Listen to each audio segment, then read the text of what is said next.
Welcome to the Silhouettes of Success podcast with your host, successful entrepreneur, broker, and business mentor, Amber Weitzer. Because success comes in all shapes, sizes, and styles, the Silhouettes of Success podcast is shining the light on industrious women with a collection of curated conversations of intentional inspiration designed to inspire your heart, ignite your mind, feed your soul, and gift you with actionable insights directly from inspirational, everyday women who've shown tenacity, grit, and grace, having taken on the challenges in their lives and business and won. Remarkable, down-to-earth, and relatable, Amber and her guests will share with you uplifting and extraordinary real-life success stories, motivational ideas that just might help spark something within you. With the deepest desire to serve you, help you grow, so you can begin to shine the light that will illuminate your very own silhouette of success. So, let's get to it. Hello, and welcome to the Amber Weitzer podcast, Silhouettes of Success. Today, I am thrilled to talk with a vibrant and triumphant woman, and she has one of the most poised and cultured silhouettes. With her courageous and vast experience, she embodies all of the qualities, skills, and talents to help provide you with sincere sparks of motivation, tools, or inspiration to get you one step closer to your goals and dreams. So, please help me welcome Chris Kelly, wife, mother, professional, a leader in the community, and aspiring Broadway star. Hello, Chris. Hi. Thank you for that intro. Well, absolutely. Chris, I'm very excited to visit with you as you share your Silhouette of Success story with us. So once again, welcome. Thank you. Well, Chris, we've known each other for many years, but to illustrate your Silhouette of Success for our listeners, let's talk a little bit about your journey. Yes, absolutely. Where would you like me to start? Well, wherever you would like. Let's talk a little bit about your early career path and how it's evolved to where you are now. Right. So starting out, as you said, I'm an aspiring Broadway star. When I was a young girl, all I wanted to do was be on Broadway, and I watched my dad go to work every day in his suits, and I was really inspired by that as well. And then I would play, like most little people, I would play teacher. And so I had all these different desires that I wanted to really aspire to be, and I wanted to do everything and be everything. And when I got old enough to go to college, I wanted to pursue something in music. And at the time, I was majoring in music education, and I was also working as a retail store manager. And I just fell in love with managing and training and organizing and everything that went along with the creativity piece in retail. And so with that in mind, I ended up switching my majors I think in my senior year, actually, and ended up with a business management degree.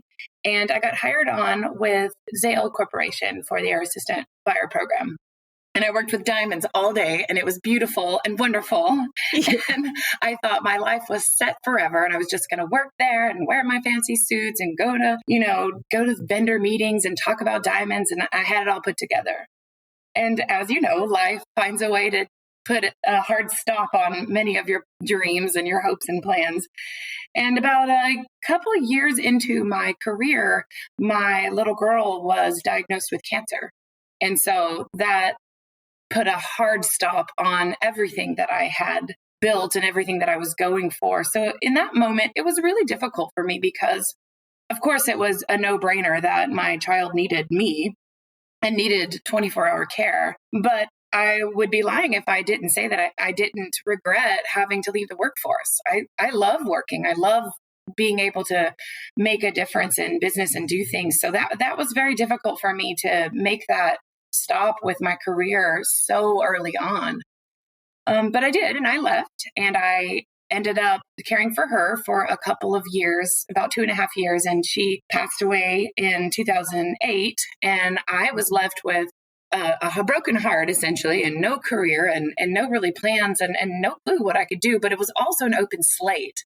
So for me, it was a time of intense grief, but it was also really exciting to be able to choose where I wanted to go. So I ended up choosing to follow back on my teacher dreams, and I got a teaching certificate, and I taught for 5 years. And at that time, I also ran where you and I met, which was a foundation in honor of my daughter. And so I was getting my business feel on the side, I guess, so to speak. And so I did that for several years until I felt strong enough and excited enough and sure enough to go back into the business world. And from there, I've basically worked myself up into a role now that I have for a large food manufacturer. And I work in the strategic planning department. And essentially, I'm full of business insights, and I run a team, and I have my hand in a lot of different things. And I love my job so much. I love everything about it. And so I feel really fortunate that I've been able to rebuild, so to speak, my career from a place of absolute nothing. Well, in all of your experience and your journey and where your path has started and led you to, the only thing that comes to my head initially, and I do know you, of course, but in hearing that, maybe for our listeners, is fearless.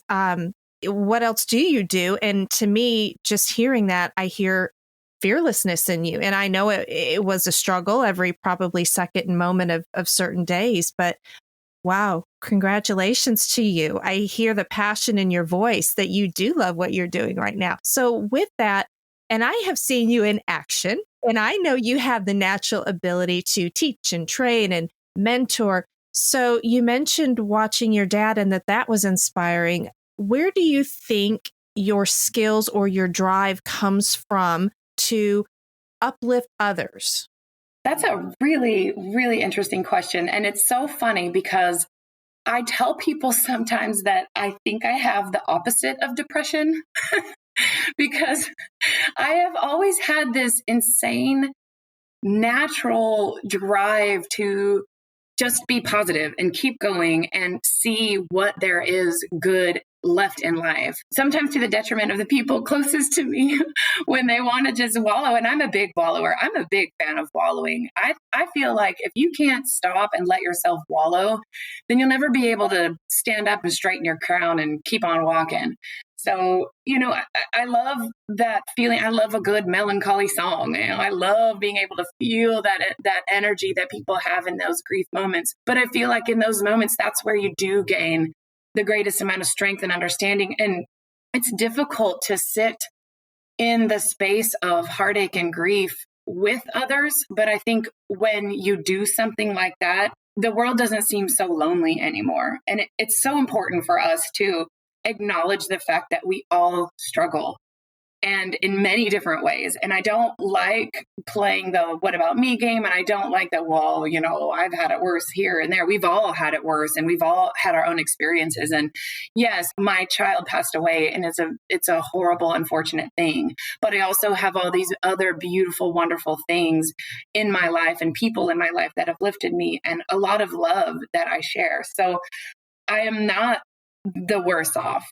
And I think people have to just remember that. I find more hope and inspiration in the loving moments than I will ever find in the negative moments. And I think that the way that the world moves today, it's a very interesting place in that they value negativity and it is presented as power.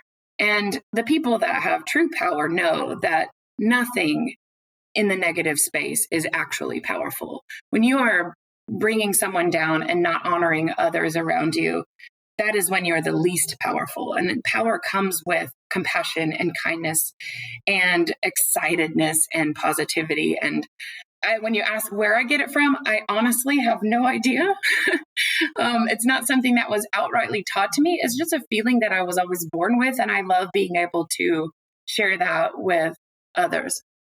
Well, we could just wrap it right here and call it an interview podcast, because I think, how do you continue off of that? Well, you're right. And everything I see right now is it feels very divided, and it does feel that the attention is drawn towards the negative. And I agree with you in allowing yourself to feel those moments and to shed the tears and to feel deeply about that. And everybody is vulnerable. And when we find that, we are able to connect better with one another versus having a shield all the time. And to me, that's just that's just fear. Wow. Okay. I was always so enlightened when we speak. So, some of the things we talk about, you hear about a lot, the why factor. Why do you do what you do? Well, I get it. And sometimes there's so many different reasons that we are doing what we are doing. So right now we're looking back, is there a time in your life, in your career, your professional realm that you knew that this was the why factor? You knew why you were doing this, or have you even found it yet? I would say a little bit of both. I would say in my previous job, I had a much larger group and I had a team of 10 underneath me. And, I was always working with them, always on the floor and communicating. And we'd have these round moments where everybody could bring in their ideas and all of their strengths. And I had a very diverse team. It was probably the most diverse team you could ever put together, which made us stronger. And everybody had their own way of doing things and we could all work together and everybody would get so excited and we celebrated each other's successes. And I had one that was just really struggling with being able to fulfill his role. And I knew it was something, I could tell it was not his intellectual level. It wasn't. It was something where I had an opportunity to get in there and really talk on a one-to-one person level and figure out what it was that he was struggling with. And it was simply an understanding and a training issue, essentially. And this person came from a place where education wasn't as highly valued, and it was his family wasn't really, he was the first to really get into any kind of superior role like this where it was an intellectual role. And so I don't know if he came with a lot of confidence, but I could see that in him. So it was one of those things where I was bound and determined to let his light shine. And so I worked with him, worked with our team, worked with him extensively for a long time period, and then got him into a role where he could really shine and use his efforts. And just recently I saw on LinkedIn that his company was giving him a particular shout out for making a change in the company and for leading the way for this large project they were doing. And I had a moment of such intense pride for him because I knew that he was so strong. I knew that he was so smart. I knew that he had it in him, but circumstances around him and the people around him weren't seeing him. So being able to be any kind of vessel where I can mentor someone else and let them shine in any format is something that really drives me. I love being able to help others do their job better. I love being able to help the people that matter see everyone else's talents and rise and help the whole group rise.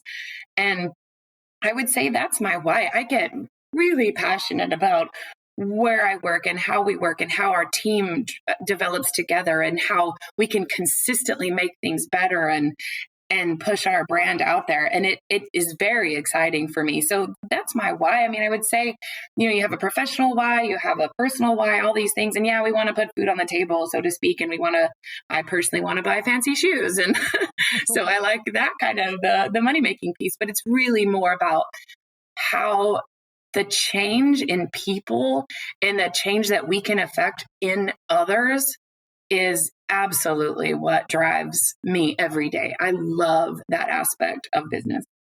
Well, that is so strong. And if we were doing a recorded call, I would turn my notes over and show you, because as you started your why and started talking about him, I wrote shine. And you just said the word shine about 4 times. I'm thinking, oh, we're reading each other's minds. But and some other words I wrote down preparing for our interview was passionate. And I just hear it in you. I see it in you. And so many are fortunate to be around you and in your sphere. And I tell you, because you dug a little bit deeper for that coworker or your, teammate, you have that compassion to see that in others. And that is a true gift from wherever you believe in.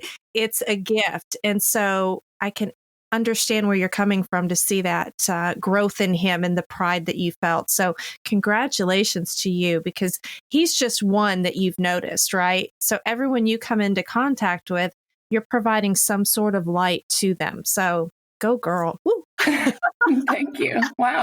Yeah. Yay. So what are some positive adjustments you've made in your life or environment to help support your growth, your dreams or goals?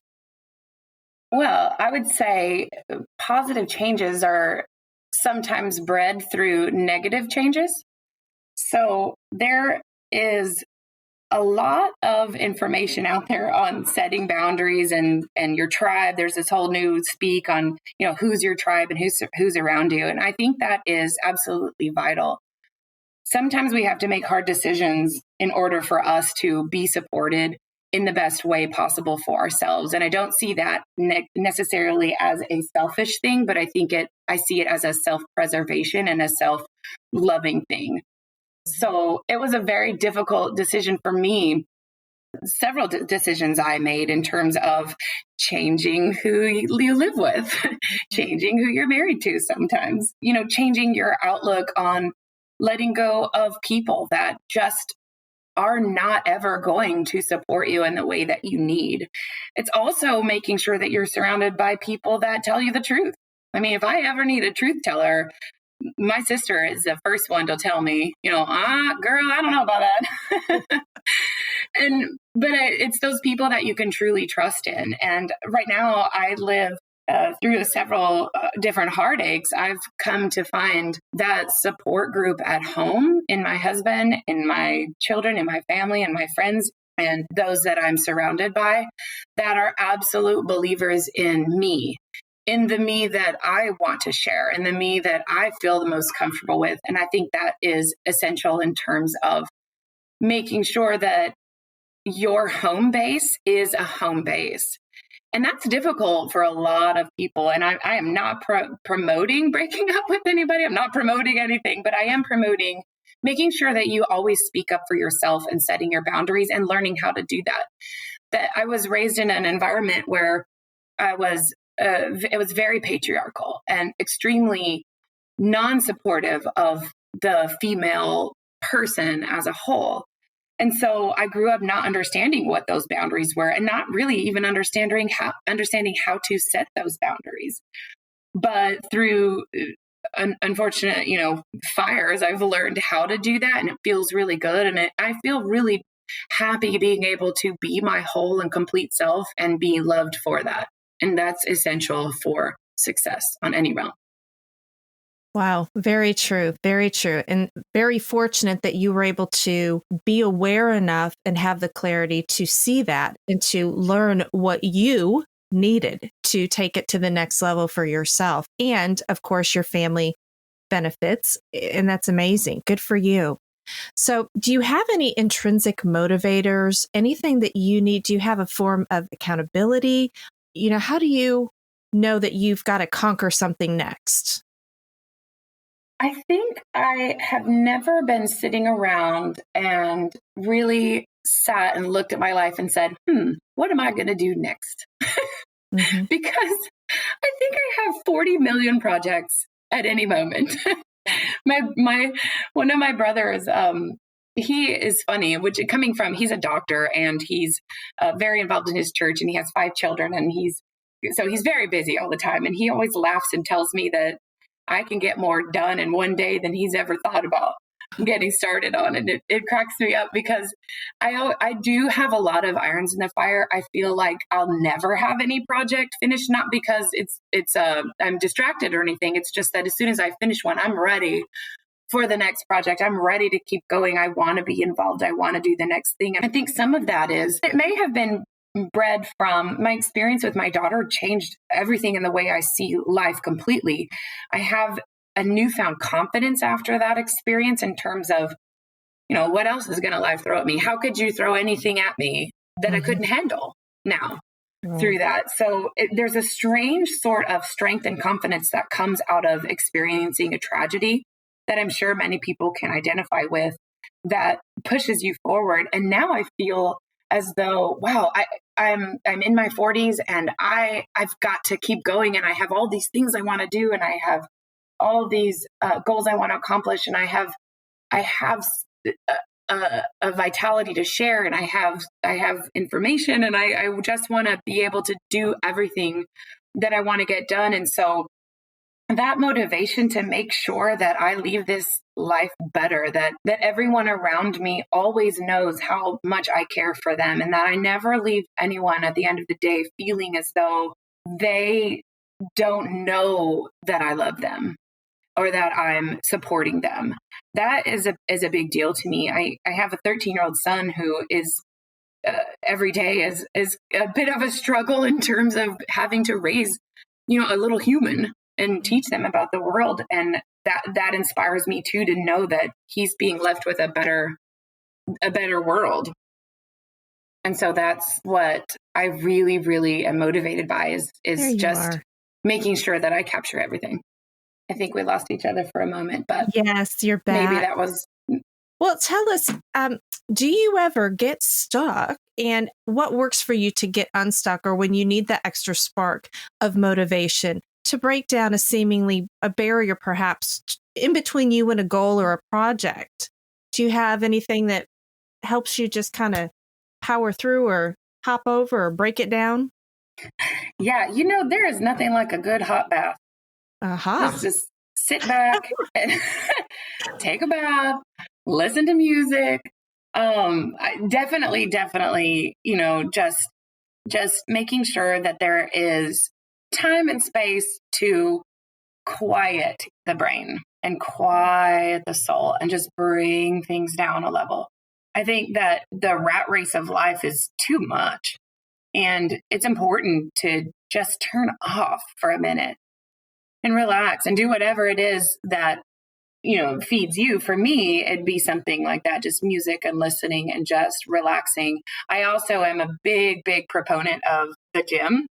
Mm-hmm. And so I get really cranky when I can't go and just work out that energy. And I've found a lot of my best ideas and my best motivations when, I'm working out on a cardio machine, just sitting there and thinking, because it forces you to narrow in on only your thoughts. And that's really important too, is to not, here's the emails coming in and the messages coming in and someone's Skyping you over here and someone's doing this and someone's texting you and someone's, and there's so many messages and all these things coming at you. And when you can just let go and let your body just get into a mode of movement and have your mind ready for you, that's when some things just become clear. And maybe they were sitting there all the time in the back of your mind, but not able to come forward from all the noise in front of you. Yeah, that external noise, a hyper-connected world that we're in. You're right. We have to disconnect. We have to shut it off and be present with our, friends and family, but for ourselves, mainly for yourselves. So, well, Chris, let's dig a little deeper into the silhouette, and for our listeners, get ready to take a lot more notes. But, and I'm cheating a little bit by asking this question, but do you have a favorite book or author? And I'll let you go ahead and share, because yeah. I do, most definitely. I love Jane Austen so much. And most people that know me and are close to me know this about me so well. I am a huge fan of hers for not just, obviously, she's very well known for the romantic side of things, but in reading her books, you will find so many inspirational quotes and nuggets of information that are just rampant throughout everything. And my favorite book of hers is Mansfield Park, and that is not a fan favorite of hers. But for me, it tells the story, and it really digs into the human character and the human mind and how we all work. And it's interesting to note that someone who lived in the Napoleonic age in the 1800s could see right through individuals and their character. And it's the same today. It's so entirely relatable. She was very close with her sister. She was a feminist, of course, in that day and time. And that's not necessarily a stamp in time to be celebrated, but it's more of her ability to understand that if she were to have conformed to the times of her lifetime, she wouldn't have been able to carry out her passion. And that's an important thing. I also, on a side note, in the other side of the universe of books, I read a book that changed my life, which is Fierce Conversations. And that book is absolutely one of the best books for anyone to read who is in business, in family, in anything, that it really focuses on communication and saying the hard things and talking about those things that we all feel, but no one wants to speak about.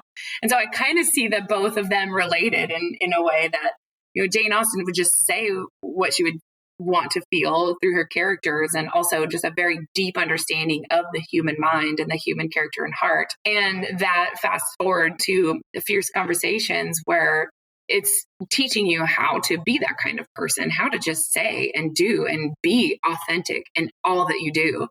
And I think authenticity is something that is often lost in others, but it is vital. And that's what I love about those works of art, is their ability to inspire others to just be them. That is so beautiful. But I think you do have such an affinity for, and it is so applicable and apparent in your silhouette. So love that. Love to hear your review, if you will, of her, especially for so many that may not have taken the time or really known about those books. Because some of those classics are not outly spoken about anymore. So that's great that you shared that. So Chris, who do you follow? Do you have a favorite coach or leader, mentor? Is there anybody in particular that you really are drawn to? Yeah, funnily enough, I love watching Gary Vaynerchuk. Gary V. He is the funniest guy, and he's so real. And he just says what he thinks. I love his little snippets on LinkedIn, Twitter, and all the fun stuff. I love his drive for the next new thing. I love his relatability to others. I love it, and he cracks me up. So because I always love humor. I also really love watching Simon Sinek. I think he has a lot of great things to say. Brene Brown is a great one in terms of understanding, psyche and understanding people and just really going for it. So there's several places and people that I like to follow, but most of it, if you just follow LinkedIn and just, I scroll through and I love quotes. So anybody that has a good quote, I love. I recently read the book by Lou Holtz, the Notre Dame coach, and he has incredible little pieces of nuggets in there. I love a good sports story, and so I love the team environment and that drive. So I loved that piece too. So yeah, I do. I wouldn't say there's one person that I'm a huge fan of, but I just like to find inspiration from a lot of different sources and kind of mesh them all together. That's amazing. Thank you for sharing. So, hey, Chris, as we will be wrapping this up, and your conversation has been moving, sincere, and music to our ears, I wanted to know, do you have one key go-to advice to share with our listeners in providing them with intentional inspiration? You mentioned loving quotes. Is there anything that sticks out to you or from your experience in your journey? Just one key go-to advice that you always hold it as a treasure for yourself. Yeah, I would say it kind of speaks back to the authentic piece. I mean, for me, that is something that is so vital to everyone. If you are your true person and you surround yourself with people who are willing to be their true person on every level, you have to be that vulnerable piece and to really speak what you think and feel, then the world becomes a freer place, because you're going to find people that will gravitate to the real you, and you'll feel more at ease. You'll feel more at home in your own place and in your own skin. And until you can find that courage to be who you are in all things and have that integrity, then I think there's always going to be a piece of you missing. There's always going to be a piece that feels unheard and unseen. And we all want to be heard. We all want to be seen. So value that and encourage others around you to be vulnerable with you, to be their true selves with you, and never judge them for that. But find a way to connect with others at whatever level they're at. And I think we will be able to all find a deeper connection with others. And that is what life is that connection with others. And from there, I think you're set. you can just jumpstart from there, and you'll find all the power and strength and joy in your life that you can. That's amazing. Very liberating feeling. I feel freer already. It is. That's glorious. So thank you. So, hey, Chris, as we close out here, where could our listeners go to find you if you have socials you'd want to share or support your continued success? Yeah, sure. I mean, I'm always available. All my URLs are /Chris Kelly, and it's spelled CRYS. So absolutely, LinkedIn would be the best place to go, I think, because I think that's the most professional and the most straightforward in terms of being able to match up. It has my email and anything on there. But I'm very much an open book. So yeah, if anybody would like to connect, I always love keeping in touch with people and seeing how I can help and work us all into a fabulous silhouette of success. I love it. I love it. Excellent. Well, Chris, thank you once again for sharing your time with us, your experience, inspiration, and silhouette of success story. It has truly been joyful. Thank you so much for having me. I really appreciate it. Thank you for joining us on this episode of the Silhouettes of Success podcast. If you enjoyed the show, make sure you subscribe so you automatically get new episodes, and we'd love if you left us a review. We'd love to keep you in the ripple of support flowing and encourage you to pass on the light to help illuminate another's silhouette of success. So, please share this podcast on all your socials. Amber would love to hear from you, and you can find her on Facebook, LinkedIn, or head over to amberweitzer.com to reach out. To find out the latest ways to inspire your heart, ignite your mind, and gain actionable insights, subscribe at amberweitzer.com. The Silhouettes of Success is for those women who want to illuminate their success in life and business and pass it on to support others. We are honored and humbled that you've tuned in.